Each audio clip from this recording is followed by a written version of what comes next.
Hello friends, तर आज आपण करणार आहोत झटपट अँड इझी असा व्हेज पुलाव। तर इथे मी डायरेक्ट छोट्या कुकरमध्येच 2 चमचे तेल, 2 चमचे तूप घेतलेलं आहे। त्यामध्ये आपल्याला आता तेजपत्ता घालायचा आहे।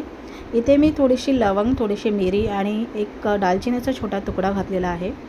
थोडंसं जिरं घालायचं आहे, थोडंसं हिंग घालायचं आहे। इथे मी 2 मिरच्या उभे चिरून घातलेल्या आहेत। इथे मी कांदा एक स्लाइस करून घेतलेला आहे, उभा चिरून घेतलेला आहे, तो घालायचा आहे आपल्याला। आलं लसूण पेस्ट घालायची आहे आपल्याला। यावर थोडंसं मिक्स करायचं आहे आपल्याला, आलं लसूण पेस्टचा कच्चा वास जाईपर्यंत। थोडीशी हळद घालायची आहे आपल्याला इकडे, थोडीशी धना जिरा पावडर घालायची आहे। इथे मी एव्हरेस्टचा किचन किंग मसाला वापरलेला आहे, तो घालायचा आहे। तुम्ही गरम मसालाही घालू शकता। इथे थोडंसं लाल तिखट घालायचं आहे। इथे मी एक उभा टोमॅटो चिरून घेतलेला आहे, तो घालायचा आहे। व्यवस्थित मिक्स करायचा आहे। इथे मी गाजर थोडेसे चिरून घेतलेले आहेत उभे, ते घालायचे आहेत। इथे शिमला मिरची घातलेली आहे मी चिरून थोडीशी।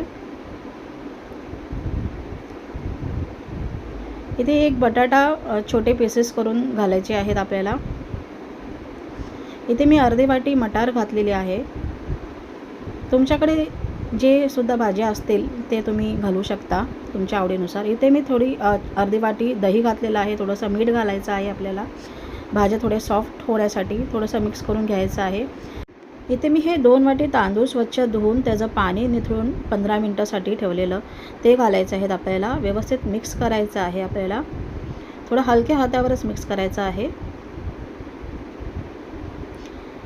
इथे आपल्याला 2 ते 3 वाटी पाणी घालायचं आहे, थोडंसं कोमट पाणीच घालायचं आहे। थोडंसं मीठ घालायचं आहे आपल्याला इकडे चवीनुसार। थोडीशी वरतून कोथिंबीर घातलेली आहे मी। इथे मी अर्ध्या लिंबाचा रस घातलेला आहे। व्यवस्थित मिक्स करून घ्यायचं आहे आपल्याला।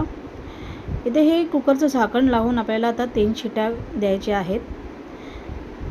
ते 3 शिट्या झालेल्या आहेत, आपला पुलाव रेडी आहे, तुम्ही बघू शकता। छान व्यवस्थित शिजलेला आहे, मोकळा मोकळा झालेला आहे व्यवस्थित। आणि तुम्हाला ही माझी रेसिपी आवडली असेल तर लाईक, शेअर आणि फॉलो करा आणि माझ्या यूट्यूब चॅनललाही सबस्क्राईब करा।